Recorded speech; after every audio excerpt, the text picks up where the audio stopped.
Hi, I'm Paul and I write children's stories, and today I'm going to read you one of my children's stories. It's called Susie the Crow and it has a winter theme.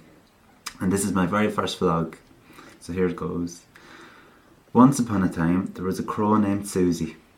Susie lived in a big oak tree in the middle of a field in the countryside. She was a busy little crow, always doing chores, cleaning out her nest and picking up sticks to keep it in shape and looking its best. The only thing was that Susie was always cold. No amount of work could warm her up, and it was early winter. One day, as Susie was flying along on her way to get some sticks, something on the road caught her eye. It was an old woman cycling a bike. On the front of the bike was a basket with lots of different coloured balls of wool in it. Susie went on about her business until she came to a house with lots of trees in the garden, which was just perfect for picking up sticks. She was hopping around beneath the trees in the cold winter air, trying to hurry so she could get home before it began to freeze, when who should come cycling through the gate but the old woman. She went inside with the balls of wool and Susie flew up onto the windowsill. There, through the window, she saw the old woman sit down on a chair beside a cosy warm fire. She began to knit with her wool, and Susie watched as she knitted something which was beginning to appear as a scarf. Realising it was getting late and beginning to get colder, Susie then decided it was a good idea to fly home. As she spread out her wings and jumped into the air flapping, a sudden gust of wind came and blew her back into the window. The old woman looked up. "Oh dear," she said, "what on earth is happening out there?" She got up and walked towards the window. When she got there, she found poor Susie cold and in shock from the bang. "You poor thing," she said, as she took her in from the windowsill. She brought her over to the fire and put her beside it in a warm basket lined with sheep's wool. "Now, dear, you rest here and warm yourself by the fire until you are feeling better." That night, Susie stayed by the fire and was very warm. She almost felt glad that she had to be taken in to rest by the fire. Relaxed and warm, she watched as the old woman continued to knit her scarf. When morning came, Susie was feeling much better and hopping around the living room. Once the old woman noticed this, she picked her up and walked to the door to release her.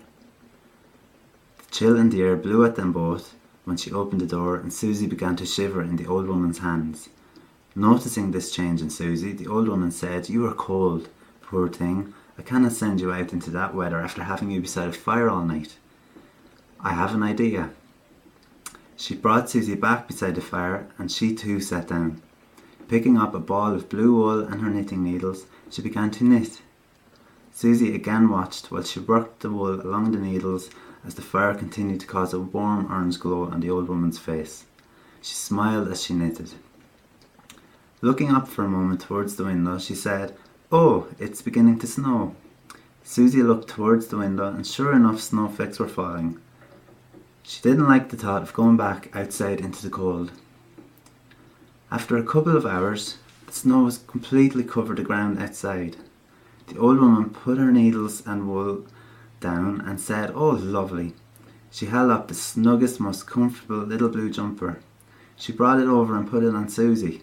"It's a perfect fit," she said, picking Susie up. Then she brought her to the door to again release her.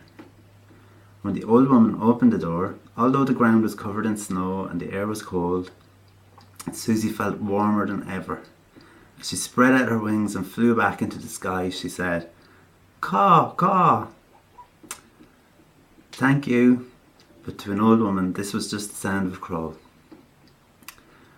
When Susie got back to her nest, she was so warm and cosy. She no longer felt cold. To this day, high up in that oak tree in the middle of the field in the countryside, in Susie's old nest, you can still see a little blue jumper that a kind old lady knitted for a cold crow long ago. And that was Susie the Cold Crow. I hope you enjoyed it, and I hope you come back for more.